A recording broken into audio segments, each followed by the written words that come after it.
gosh, I'm very surprised. The guest brought in an ethereal necklace given to her grandmother by the Emperor of China at the birth of her father. It is a 19th century jadeite, finely clothed with brilliant green that is translucent. The necklace features a nice coral bead, a lovely sequence, and Chinese characters made by Sushi. Sushi was the first member of the Emperor family ever to do a public relations campaign with the West. When there was a fallout with the Europeans, her quality pieces for the women were their surviving grace. This jade necklace is of high quality, but not the best jade, and will be estimated at auction for $30,000 to $50,000. Oh my gosh, I'm very surprised. That would surprise me. I wouldn't have thought anything like that. You might be wondering what's special about this so-called piece of paper. Well, in fact, it's not just a random piece of paper, but an award certificate. This certificate, originally belonging to the guest's grandfather, was issued to an elder called Jacob Gates by his church. It appears to be almost a thank you certificate or an award from his church members in England. Upon closer inspection of the certificate, it is ascertained that several groups appreciated Elder Gates for his good works. Also documented on the certificate is the fact that Elder Gates baptized over 400 souls. Done via hand calligraphy on parchment, this certificate is graphically very intriguing. A fair market value for this piece, due to the fact that they don't appear on the market very often, would be $10,000 to $15,000. That would surprise me. I wouldn't have thought anything like that. The guest's father was the last original Cleveland Brown to retire after a long career from 1946 to 1968. He was known as Lou Groza and was a great football kicker named in the Hall of Fame. The NCAA has an award named after him as the top kicker of the year. Before his death at the age of 76, he had an insurance company which he managed alongside his football career. The guest brought one of his football jerseys, one of his sideline jackets, and the first championship ring Lou received in the 19th century. Also, he brought a picture showing the ring on his father's finger while holding him up. Lou Groza was part of the A-Champions team because his team, the Browns, won 4 championships in a row and competed in the NFL as a member club of the American Football Conference, AFC. All these items are to be insured. The sideline jacket should be insured for $5,000 and the jersey for $10,000. However, the ring, which is a masterpiece, should be insured for $45,000, bringing it to a total value of Around $60,000. Okay. Wonderful. What we have here is an extraordinary piece from the late 19th century in the form of a convertible bathtub encased in an East Lake-style chestnut cabinet. This piece is complete with incised flower heads and reeded pilasters. This intriguing piece is not just a relic of Victorian ingenuity, but a rare find that even seasoned appraisers have rarely encountered. Where did you find this bathtub? I bought this in Valley City, North Dakota about 2 years ago. The bathtub itself is a testament to the inventive spirit of the era, akin to the space-saving Murphy beds of the same period. Ingeniously designed to fold away into a stylish cabinet, it features an improved bath heater system.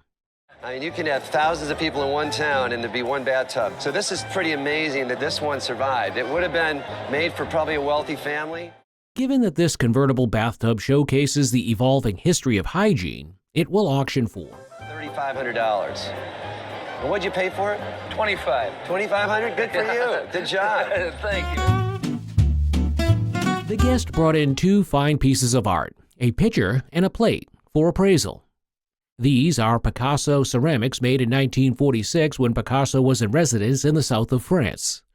He made thousands of pieces within 24 years using motifs in ceramic. However, out of the over 3,500 pieces he made, 600 were picked and additions were made, from which these pitcher and plate came. The pitcher and plate were made in 1954 and 1955, respectively.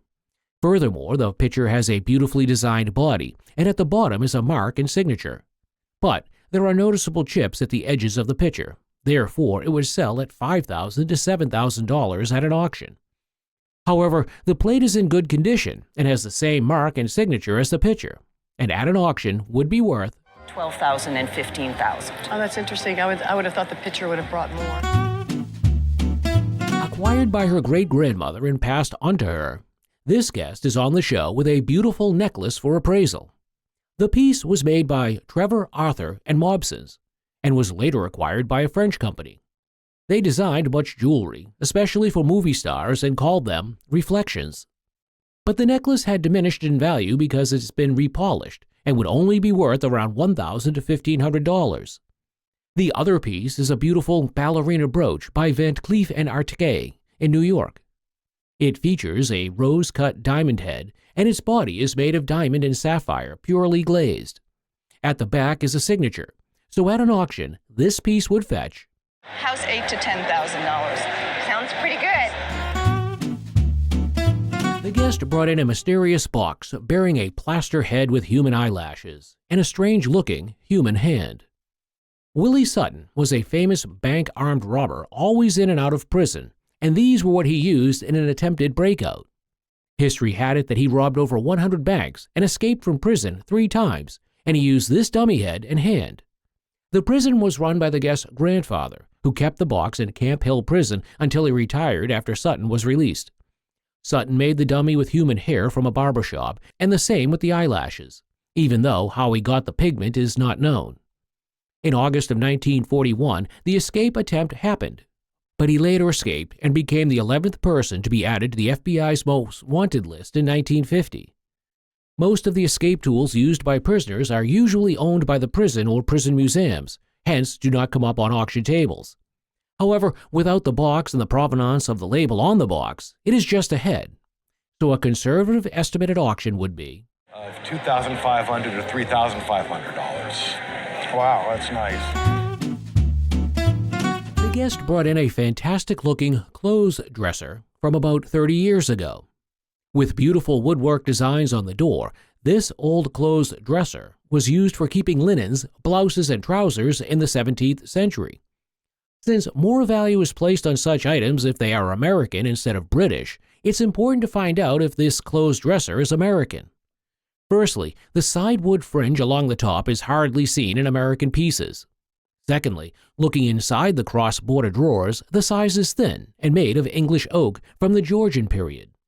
Also, there are screws at the edges, and the door, when opened, reveals shelves that can be pulled out easily. At the back, braces and light holes show classic British furniture. Though the design is wonderful with a great patina and wood finish, because it is not American, the value at auction would probably be around $12,000 to $18,000. Wow, that's a good increase. Great investment. The guest brought in a blanket chest that her grandparents used for keeping rugs for appraisal. The design showcases Spanish colonial influence from the southwestern American parts. Cabinet makers in this area used local wood, Panda Rose pine, to make furniture because hardwood didn't grow there. This piece is decorated with iconography, perhaps with some local characteristics like clouds or fishes.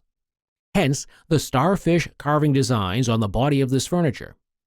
It was made in the 19th century when iron was very expensive in the region, so they did not use nails, but instead put the chest together with modern synthetic construction.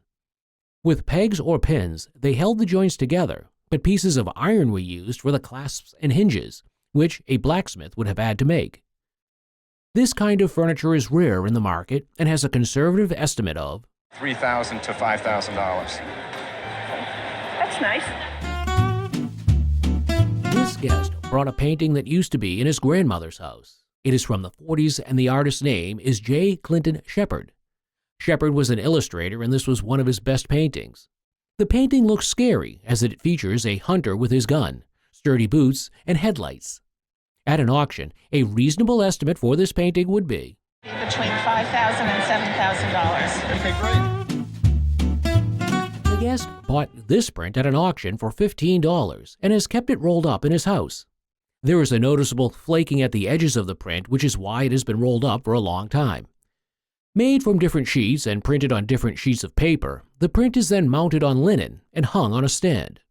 It was done by William Strang in 1899 and was commissioned from Strang by the Artful School Association. The school produced prints that were sold to raise money for the school.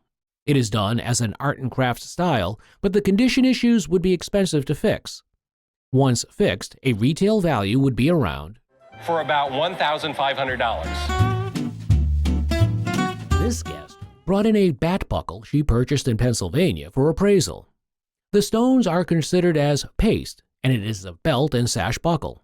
It was made between 1900 to 1915 in the Germany-Austrian style known as Jugendstil, meaning youth style. Furthermore, it is made of German metal, which is a mixture of nickel, zinc, and copper. Also, the stones are early rhinestones. This old piece, bought at $20 by the guest, would at an auction be estimated at $400 to $500. Wow. A pyrographic blanket closet, a unique piece of folk art, was brought in by the guest. It was created using pyrography, a technique of burning designs onto wood with a heated metal tip. The wooden cabinet itself is likely Western red cedar, dating back to the late 1800s to early 1900s based on the hardware and construction style. However, the stunning Art Nouveau design on the pyrography artwork itself pointed to a creation date of around 1910 to 1915. The most captivating aspect of the artwork was the imagery: 10 panels featuring 7 winged babies, possibly representing deceased children, some with faint names inscribed on their foreheads. It was wondered if these were the artist's own children and if the artwork served as a personal story. The piece also held a sense of mystery. 2 of the children's figures had their outlines burned, but details like hair and eyebrows only penciled in, unfinished. This raises the speculation that the artist might have passed away before completing the work. The guest had purchased the piece for $300 in 1987 and never had it appraised. Due to the artwork's uniqueness and artistry, its auction value is to $12,000. But retail could go as high as $15,000 to $20,000. That's great. A beautiful mesh purse, a treasured heirloom inherited from their grandmother who lived in New York City, was brought in by the guest. The guest's mother used to call it a mad money purse, likely a place to stash some secret spending money. The purse is a 14-karat yellow gold change purse from the late 1890s, likely part of the Gilded Age or late Victorian era.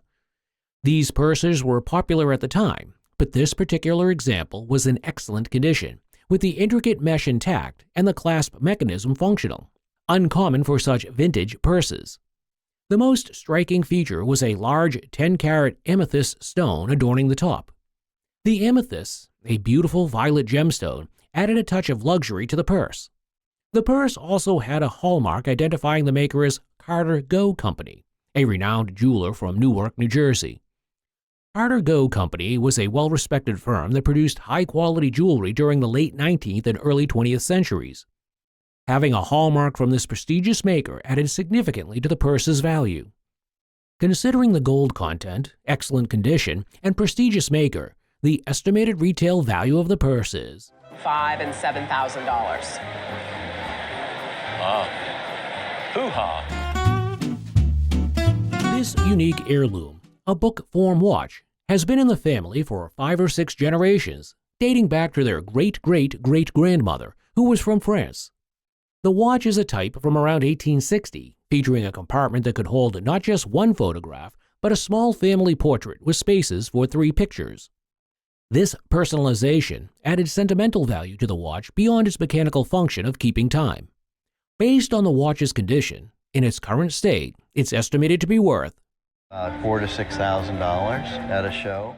Interestingly, if restored professionally, it could be worth as much as $6,000 to $8,000. Take a look at this delightful Tiffany Studios table that was passed down to this guest by her great-grandfather. Accompanying this lamp is a photograph showing the lamp in the interior of the house. This lamp features a Moorish pattern characterized by intricate geometric designs, which usually showcase complex patterns carved or etched into materials, like brass, creating a stunning visual effect. What is unique about this lamp is that it has all its parts intact, which is quite unusual. The prism is reinforced in such a way that it doesn't fall off, which makes it more valuable. Whereas the other prisms I've seen are usually hooked on very flimsily on a little S hook, and that it explains why they're all gone. Well preserved and in pristine condition, this Tiffany Studios table lamp will fetch $25,000 to $35,000. Great. That's wonderful. A bronze statue received as a gift from a dear friend who had recently passed away was brought in by the guest. Though this friend had acquired the piece in China, it is revealed that it was actually a Japanese masterpiece from the Meiji period, a golden age for bronze production in Japan.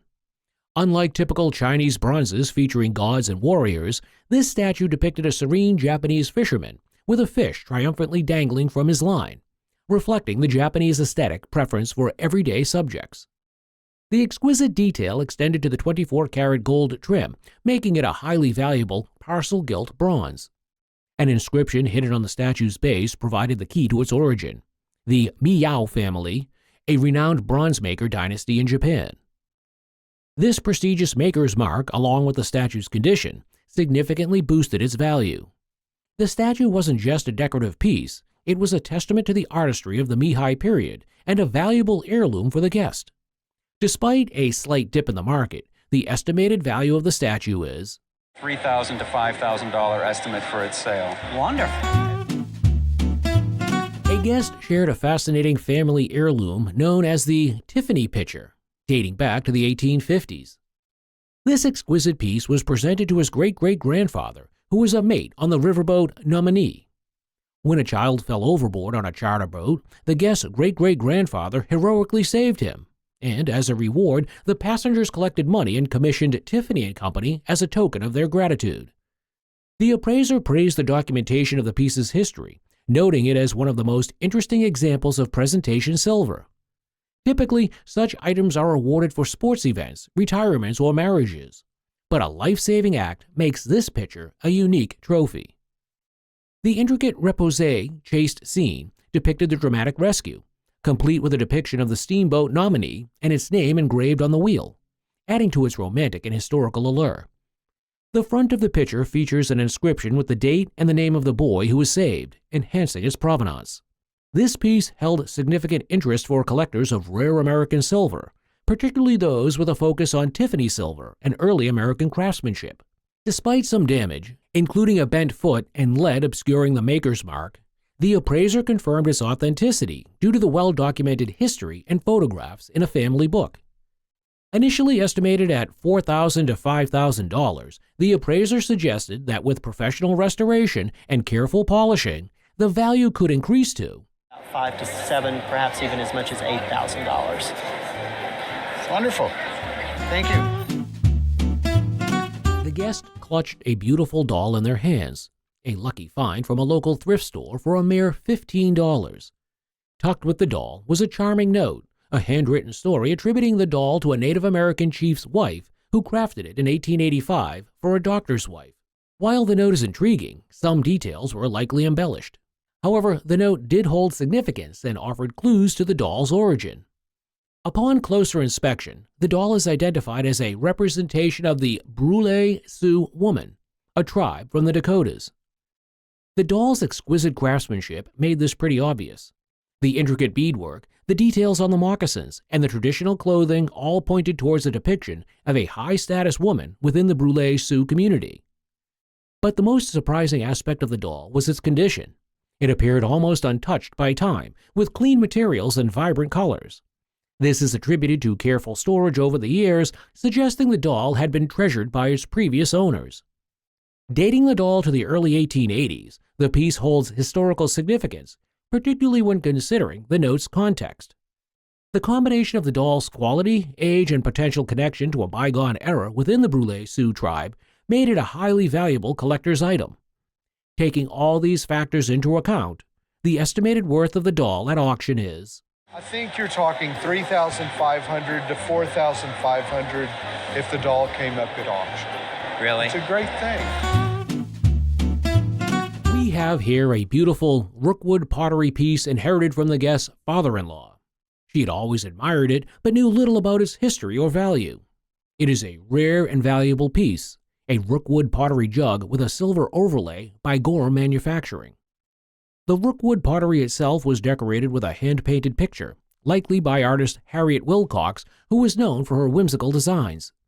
Uniquely, the silver overlay actually complemented and framed the artwork, showcasing a respectful collaboration between the pottery artist and the silversmith. Several factors contributed to the piece's value. The use of a renowned pottery artist like Wilcox and a prestigious silversmith like Gorham was significant. The early period of the Gorham overlay added value as well. The excellent condition of the pottery, free of cracks or crazing, was another positive aspect. The only drawback identified was a hairline crack, which unfortunately detracted slightly from the value. Despite this, the estimated auction value of the piece is between $3,000 and $4,000. You're kidding. No. And, oh my gosh. And were it not for the tight hairline, I would have said $4,000 to $6,000. A beautiful silver bowl, a collaborative design rich in both sentimental and artistic value, was brought in by the guest. It commemorated the guest's service at the Rochester Institute of Technology and served as a unique reminder of their collaboration with Hans Christensen, a renowned silversmith. It is the work of Hans Christensen, a respected artist who had apprenticed under the legendary George Jensen. Christensen's background lent the bowl immediate prestige, but its true beauty lay in its design. The piece perfectly captured the essence of the 1970s aesthetic, a style that was experiencing a significant revival among collectors, especially those with fond memories of the era. Beyond its visual appeal, the bowl showcased exceptional craftsmanship. The hand-hammered texture and the organic uneven rim distinguished it as a one-of-a-kind piece, a stark contrast of mass-produced items. This emphasis on handcrafted artistry resonated with modern collectors who increasingly sought out pieces that told a story and highlighted the skills of the maker. Considering the confluence of factors, Hans Christensen's artistry, the resurgent popularity of 1970s designs, and the bowl's handcrafted quality, the estimated auction value is $2,000 to $4,000 and could perhaps exceed that. Yeah, that's great. This bronze statue of Osiris, the Egyptian god of the underworld, was purchased by the guest's mother at an auction in England. It also came with a certificate linking it to the famed Karnak Temple. The statue is a depiction of Osiris, complete with his characteristic symbols, the flail and the crook, and the white crown. Its age is around 300 BC, placing it in the late period of ancient Egypt.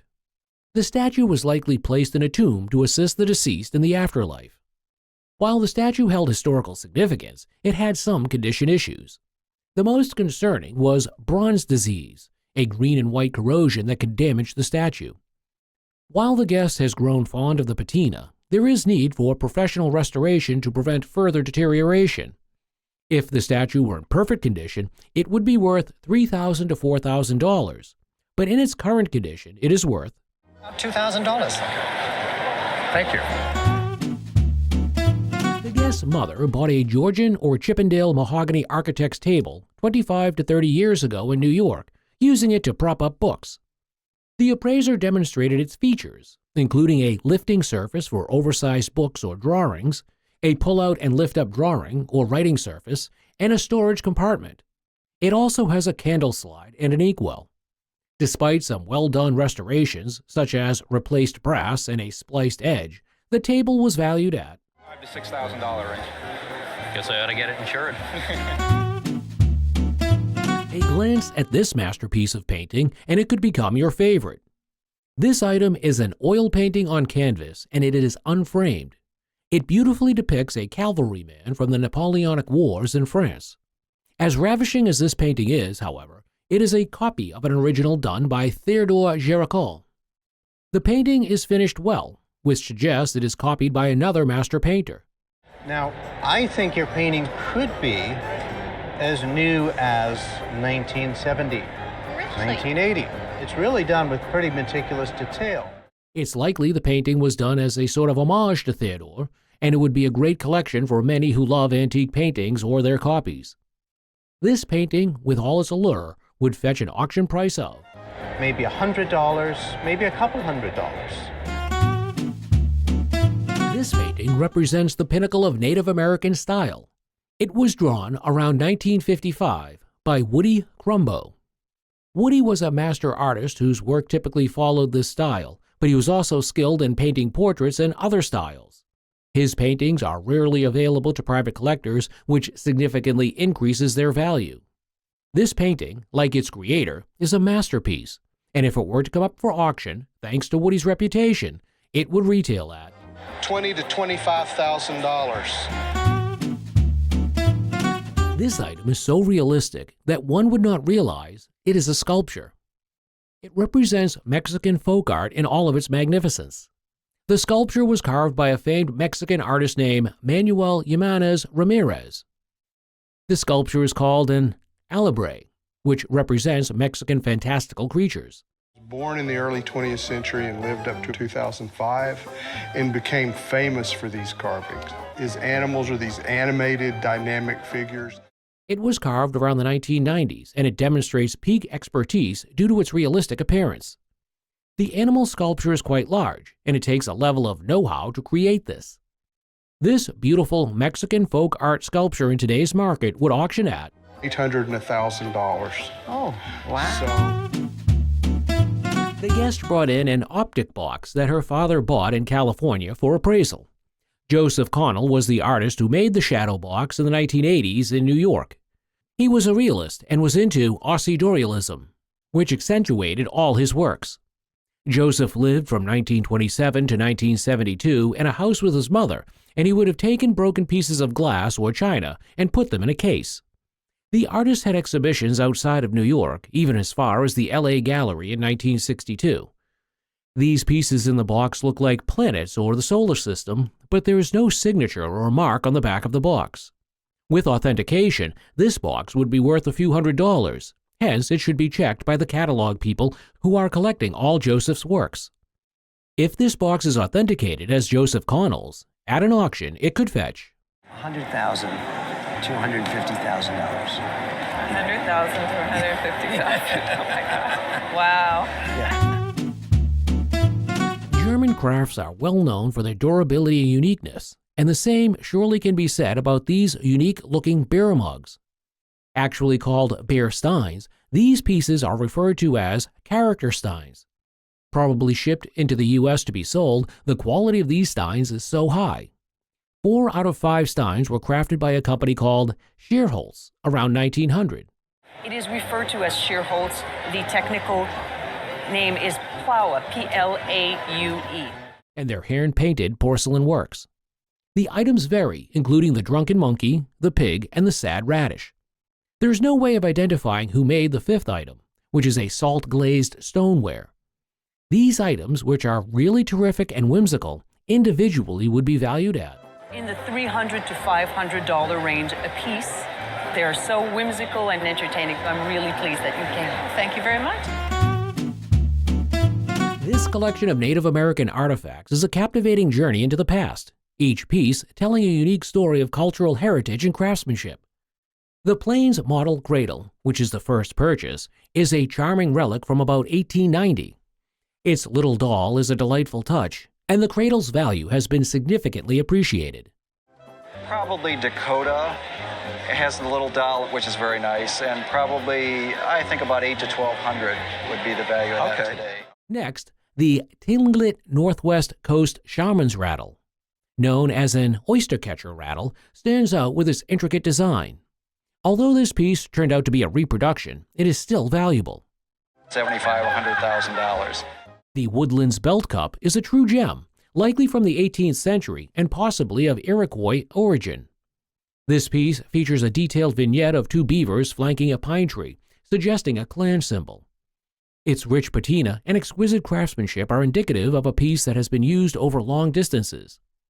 Together, these artifacts provide a glimpse into the rich traditions of Native American cultures, and the Belt Cup is worth $15,000 to $20,000. Wow. Not bad for $250. No, I'm glad you waited till now to tell me. That's right. Very exciting. This seemingly mysterious item was inherited from the guest's parents. He vaguely remembered it from their childhood, unsure of its purpose. However, on close inspection, it is recognized as a Roycroft American Beauty vase. The Roycroft Group was a renowned American arts and crafts movement manufacturer, and their American Beauty vases were highly sought after. These American Beauty vases were known for their elegant form and handcrafted copper detailing. This particular vase would have been a stunning centerpiece holding beautiful flowers and adding a touch of artistry to any room. The green patina might be considered desirable on other copper objects like the Statue of Liberty, but was detrimental to the vase's value. In its current state, the estimated auction value of the vase is $1,000. Appreciate it very much. The guest proudly presented a unique artwork depicting a bustling scene in New York Harbor. It was a commissioned piece by Thomas Willis, a renowned artist who used silk as his primary medium. The guest's great-grandfather had the piece created for their great-grandmother, whose family owned tugboat companies in that area. The artwork's detail is really impressive. Willis's mastery in capturing the rigging of the ships and the realistic touches like the silk spray at the water's edge and the velvet smoke from the smokestack were truly remarkable. Through further examination, the prominent figure of Edward J. Berwind, a titan of industry and yachting enthusiast, depicted in the scene was identified. The red ship with Sandy Hook inscribed on its side offered a crucial clue. The scene captured a yacht race in New York Harbor around 1910. This transformed the artwork from a beautiful depiction into a historical snapshot, making it even more valuable. While there have been a slight decline in the general market value for Thomas Willis's work, the exceptional quality and condition of this particular piece cannot be neglected. The Willis's masterpiece is estimated to be worth $10,000 to $15,000. Furthermore, considering its historical significance and superior quality, the suggested insurance value is Of about $30,000. It's far and away superior to any work by this artist we've seen. Acquired by this guest for a measly sum, this pottery piece is truly a work of great pottery craftsmanship. Made by a company called Roycroft in England, this piece is from one of their most popular lines. Its date of craftsmanship can be set to circa 1835, as the designs on it and the way it's crafted suggested it's from that time period. The piece has motifs of a tree set around it, adding to its beauty. In an auction setting, this fine piece of top-notch pottery would be valued at $1,000 piece. Wow, that's more than I expected. The guest, a former president of a Beatles fan club, brought in a special treasure, a first edition copy of John Lennon's In His Own Right, signed by John Lennon himself. But the story behind the autograph made the book even more remarkable. The guest had met all the Beatles at their homes and brought them gifts from their fellow fan club members. During a visit to Paul McCartney's house, the guest had the book with them. Paul picked it up and started reading a poem from the book into the guest's tape recorder, creating a truly unique and personal connection to the book. The autograph is really significant, especially considering the prevalence of forged Beatles signatures.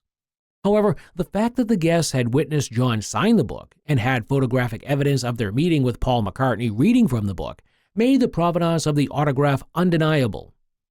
Even the unpublished candid photograph of Paul McCartney has a value at the antique market. However, the estimated auction value of the book is to be $3,000 to $5,000. That is really great. a mysterious object found at a flea market for $20 to $25 back in 1974, was brought in by the guest. He had always been unsure of its purpose and origin, even suspecting it might be a voodoo item from Louisiana. The big reveal? It was a hat rack. The folk art category embraced unique and sometimes enigmatic pieces like this one. The hat rack was exceptionally well crafted, featuring a magnificently carved mountain lion figure and horns with original varnish. While the cowhide lining showed some wear and a horn tip was missing, the overall condition remained impressive, especially considering its age. Its lack of single origin story allowed each owner to imbue the piece with their own meaning. In this case, the guest had unknowingly acquired a valuable hat rack, but for years it had served as a conversation starter and a testament to their unique collecting taste. The estimated retail value is $3,000 to $4,000. Almost 25% of a college tuition. Can we get it up some? The guest's intuition proved to be spot on when they decided to snag this item at a garage sale for a mere $20. While they mistakenly believed it was an Indian Motorcycle Company promotional item due to the sticker, it is revealed to be a far more exciting truth. The unassuming object was actually a Buddy L bus, a holy grail for collectors of vintage toys. Manufactured by the Buddy L Company in Moline, Illinois during the late 1920s, these pressed steel toys were known for their durability and intricate design. This particular bus, despite being missing its wheels and showing some signs of wear, was a primary example of such craftsmanship. The estimated auction value of this item is $800 to $1,200 at auction. Wow. I know what you're thinking, but this jacket and belt doesn't belong to Captain Jack Sparrow. It belongs to the South Carolina Cavalry of the 19th century, and this can be confirmed thanks to the gold seam in the breast pocket area. You serve with? It's E Company, South Carolina Cavalry. The jacket was made in Connecticut, while the belt was made in Massachusetts. Do you know where the buttons were made? They're actually made in Waterbury, Connecticut, by the Scoville Manufacturing Company. This uniform is a perfect representation of how uniforms were made pre-Civil War era. The jacket is made from wool and cotton, which can be said to be responsible for its longevity. As a representation of American patriotism, this jacket and belt would auction at, in today's market, should be insured for $30,000. The guest brought a spice box he purchased from a market owner, Mr. Harvey, in Waltz, Michigan around 65 years ago when he was just 10 years old. The guest was drawn to the spice box's unique color and design. He paid for it in installments of a few dollars a week. The spice box had brilliant color and lithographed panels which were likely added before the piece was assembled. The spice box was a rare and valuable piece, likely dating from the 1880s to 1900, and was in excellent condition. The guest still had the original spices, which he saved from being thrown away and now stored in plastic bags. Even though the spice box held memories and emotions that couldn't be bought, in a retail setting, the appraiser valued it at... Easily, I could see in a retail setting, the price would probably be around $4,000 to $6,000. Interesting. A look at this sculpture would make one marvel at its size. A quite unique looking piece, it was passed down to this guest. The craftsmanship of this figure can be dated to circa 1880, and although it has no marker to indicate who crafted it, she's very attractive. She has a great face. She's had kind of a rough life. She fell over somewhere along the way. There's no doubt about its being a well-crafted figure. This figure shows it has been repainted, and upon closer inspection details the amount and level of work that must have been put into its making, from being just a single log to this magnificent piece. See it, but you can put your hand up there and you feel that plug? Oh, yes. When she was first made, she was a big log, and that was where she was attached to the lathe. This figure, with all its unique features and level of craftsmanship put into it, would make it worth... A good retail figure for this would be $25,000 to $35,000. This guest's father acquired these pieces from the roadside. And he thought that they would be something my mother would enjoy. She was an artist, and he took them home to her. Jeannie Wireman, an American illustrator born in Philadelphia in 1874, was the artist behind these brilliant pieces. She was renowned for her illustrations, painting numerous covers for national magazines and illustrating many magazine stories and children's books. These two paintings were created to be used as magazine covers in 1907 and 1908. They are excellent examples of the artist's style of work. Exquisite examples of the illustrator's art. I think particularly this one is just tremendously accomplished and very, very decorative. Bearing her signature, these original paintings from the Golden Age of illustration are worth about... I would be thinking of a figure around $6,000. Okay. If emotions had colors and dreams had shapes, they would converge in the tapestry of these two artworks. These artworks were gifted to the guest's father by the artist Winsor McCay. McCay, an American cartoonist and animator, created these pieces. Upon observing the bottom of one of these pieces, titled Rarebit Fiend, we can discern it is signed by Silas, portraying a child with horrible nightmares. That he not use his name on that piece, so he signed them all Silas. They're framed beautifully, but more importantly, they're clean, there's no foxing, there's no damage. The condition of this piece is very remarkable, and it would be valued at auction at... I would estimate it at auction at $5,000 to $8,000. Secondly, we have an artwork titled The Little Nemo in Slumberland. This artwork was the premiere for McCay, depicting the characters he became well known for. At auction, with its provenance being one of the first animations ever produced, this piece is estimated to be worth at $20,000 to $30,000. So the two pieces you have here combined, are roughly $25,000 to $38,000 on a high estimate. Imagine having a piece for one of the greatest bands to ever walk the earth. Well, that's exactly what this guest brought to the show today. These are signatures from the British rock band The Beatles. The Beatles are regarded as the most influential band of all time. These autographs were obtained by our guest in 1965. But we never knew they would be huge.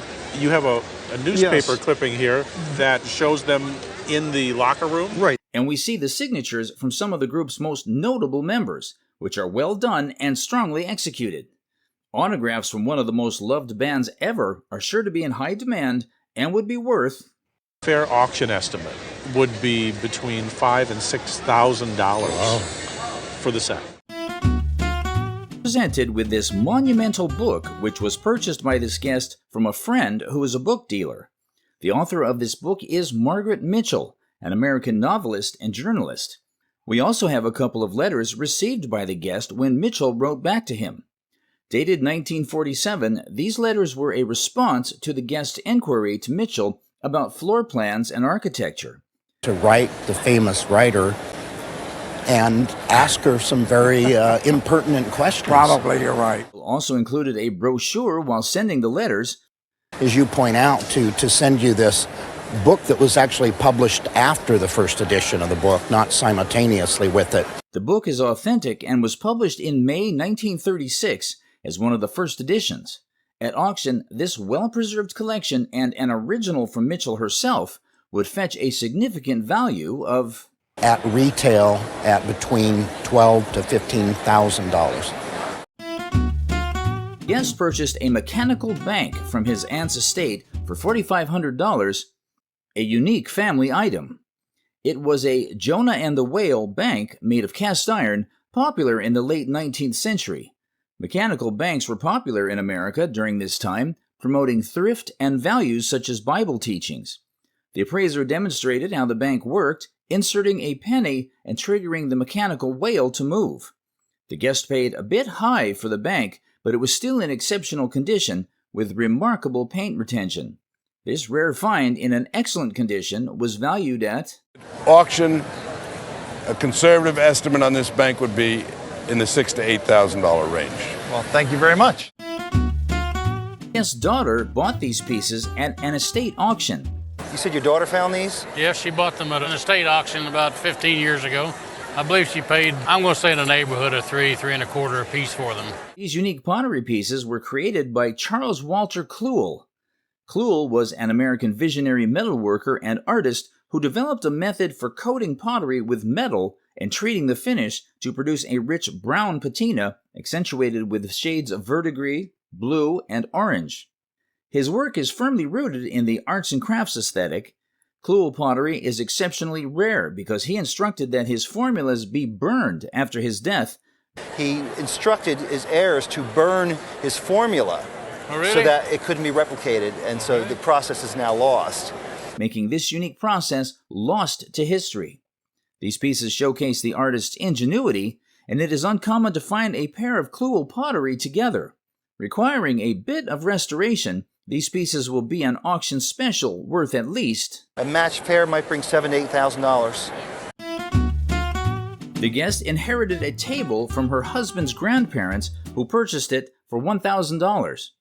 The remarkable piece was identified as a Paul Evans Cityscape line table. The appraiser shared details about Paul Evans, who gained fame for his geometric designs. Evans was a renowned furniture designer who began his career in the mid-1950s in New Hope, Pennsylvania. He started off as a jeweler, so everything is very tight and it's very well organized. The table exemplified Cityscape's characteristics with its shiny, geometric appearance resembling buildings. The appraiser pointed out the damage in the particular piece. Considering the fragility of cityscapes, it was quite challenging to restore cityscape. Despite the damage, the rare piece was valued to be...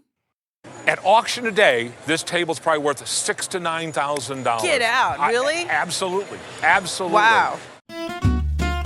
As a pretty neat present for Father's Day, this guest's wife acquired this piece at an auction in Kansas. Businesses, everything got moved to the back, and this was in the back of it. And so they decided to clean it out, and it went up for auction. She paid $75 for it. She gave it to me for my Father's Day present. This jukebox was manufactured by the Rudolf Wurlitzer Company, founded in 1853 by German immigrant Franz Rudolf Wurlitzer. The jukebox is a Model P10 manufactured in 1934. Its case is made of walnut and designed in an Art Deco style. It is coin-operated and plays 78 tracks. Only about 4,000 of these machines were produced, and this rare piece is in exceptional condition. A year after Prohibition, the Depression, that's really an escape. Music was a gift. The jukebox held great value for Americans after Prohibition, and it remains valuable today with a price tag of... At auction, we would estimate it at $1,200 to $1,800. Okay. The guest presented a collection of sock darners inherited from her mother, who was a collector. The appraiser identified the most valuable piece as made by the prestigious glassmaker Steuben. The company had quickly gained recognition for its exceptional craftsmanship and innovative designs. This particular piece was recognized as aurine, a type of iridescent glass developed by the Steuben Glassworks in the early 20th century. The estimated auction value for the Steuben aurine darner was between $200 and $400. The collection also featured darners in cranberry swirl, cobalt blue, whimsy designs, and a peach blow darner. They discussed that these pieces were often made by glassblowers as personal items rather than for sale. The suggested value for the entire collection was... At auction, it would probably go somewhere between $1,000 and $1,200. Passion can drive you to explore surprising places, even a dumpster, where this guest's mother retrieved this painting. Well, I didn't find it. My mother did in the dump. She had to climb into the bin to get it. This is an American school portrait dating back to the mid-19th century. The piece depicts a lady sitting on a sofa. Though the painting lacks an artist's signature or date, the style of dress, furniture, and jewelry indicate its period. You can actually date the picture by the furniture and her jewelry, her hairstyle here, and you know what she's wearing right here? No. That's a comb. Its poor condition, this American painting is 2 centuries old, which puts its value around the range of... Probably would bring $2,000 to $3,000 at auction. Well, that's a lot of money. A collection of celebrity-signed photographs was showcased by the guest, who acquired them from her mother. The guest's mother was bedridden at the time due to polio, and she received these signed autographs as gifts from a number of celebrities, notably Roy Rogers. Rogers, an American singer, actor, TV host, and rodeo performer, personally signed these photographs to the guest's mother, all dated circa 1951. One of the photographs features the guest's mother. Additionally, there is a signed photograph of Elizabeth Taylor, a British and American actress. This piece is estimated to be worth... From this era, it's $75 to $100. Another signed autograph features John Wayne. At auction, it would accrue a value of... $1,500 to $2,000. There is also a photo of Roy Rogers and his wife, which at auction would be valued at... You can find these anywhere between $50 to $75. Really? Lastly, a signed photograph of Frank Sinatra, an American singer and actor, and at auction, this piece of American entertainment history would fetch a value of... So most of your value in the entire collection is in those 2 photos. Is that? Oh my goodness.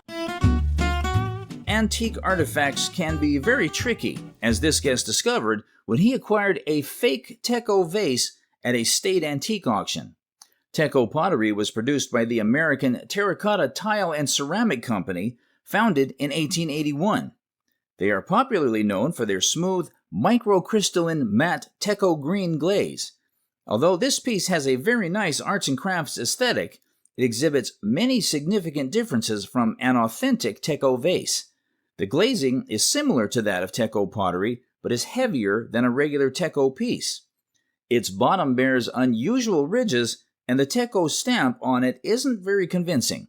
Is not a Teco bottom either. The ridges that you have down here, you would not find that. I don't believe you'd get a red clay bottom like this. And the stamp is close to a Teco stamp. Unfortunately for the guest, this piece is a fake and would cost only... So in a shop, $100, $200, that would be okay. That's part of it. Yeah. It's not the first time, it won't be the last. Somebody spiked that sale, which is a shame. The guest brought a desk that she received as a gift from her mother-in-law. Her mother-in-law worked for a prominent family in Connecticut and received it from them in the 1940s. It was a Tiffany Studios piece founded by Louis Comfort Tiffany, son of Charles Tiffany, the famous silversmith. The desk was made of gilt bronze and includes a hinged box, which was a more substantial piece than the others in the set. The set would have originally included around 15 pieces, such as blotter ends and a stamp box. The pattern and glass stones were meant to resemble cabochon sapphires and emeralds, which made this piece unusual. This exquisite desk set, with its intricate gilt bronze details and sparkling glass stones, was priced at... At auction, it would bring about $1,000 to $1,500. Wow, that's great. Yeah. This painting is a family heirloom, cherished since the 1900s. The guest's husband inherited from his parents.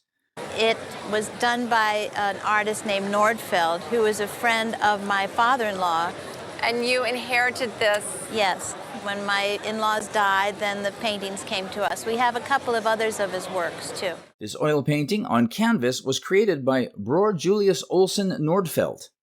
Born in Sweden, Nordfeldt was an American artist known for his paintings of seascapes and depictions of New Mexico's indigenous culture. This painting is actually two-sided, a practice typical of starving artists. One side features a nude painting, while the other shows a much more modern style relative to 1900s paintings. When we were looking at the painting of the nudes, that he had been influenced by Cézanne. Mm-hmm. In this picture, you can see also the influence of Matisse in the colors he selected. Relating to a woodcut done by Nordfeldt in 1916, this two-sided painting by such a renowned artist is worth at least... This picture could sell for over $100,000. The painting depicts a Madonna and child with the infant John the Baptist, an Italian painting from the 16th century. The artist Giovanni Battista Naldini also created a chapel with scenes from the life of John the Baptist. A 1575 painting by Giovanni Battista Naldini shows the late Mannerist traits. The color palette in his work is rich and varied, with bold contrasts that enhance the dramatic effect. Also, these paints used natural pigments mixed with drying oils like linseed oil. Through Naldini's style and influences, the painting reflects its time's cultural and artistic currents. An enigmatic masterpiece resonating with the essence of its era, the appraiser valued the item. In that case, we'd say about $20,000 to $30,000 as an estimate. Right. Jewelry was purchased by the guest at an antique store. So I was with a friend and we just decided to go into an antique mall. And I saw this bracelet and it didn't just speak to me, it shrieked to me. The bracelet is made of gold and is enameled. It features stones known as foil backs, with foils placed behind them to make the colors uniform. Because during this period, it was hard to find stones that matched in color. So many times these stones are actually either colorless topaz or colorless quartz that they would then put the pink foil behind. The enamel design on the bracelet is a Swiss enamel style called champlevé, where troughs or cells are cast into the surface of the metal and filled with vitreous enamel. The bracelet also has a compartment made of pierced grill work known as vinaigrette in the 18th or 19th century. Would have this on her wrist, and if she was feeling faint or smelled a bad smell, she could open this up and take a quick smell of a perfume or a lovely scent to sort of revive her senses. Dating back to the early 19th century, the bracelet's quality and condition give it an asking price of... I would put an insurance value on this piece of approximately $6,000. Oh my goodness! This Kachina doll belonged to the guest's father, who received it as a gift from a tribal friend before leaving school. The doll originated from northern Arizona and was crafted by Wilson Tecumseh in the mid-19th century. Wilson was a Hopi chief in Oribe, and Kachina dolls are made and used within the Hopi community for their cultural significance. The appraiser shared an interesting story that as Oribe's chief, Wilson did not make this Kachina for selling purposes, which is why it is unique compared to traditional ones. The appraiser was able to identify this Kachina as Wilson's work because of the indigo color he used. The appraiser suggested the value of this unique doll to be, and the right collectors in the room, $9,000. My goodness. So it's something real special. Here is a Buddha statue from China that stands as a testament to the profound spiritual artistry of the region.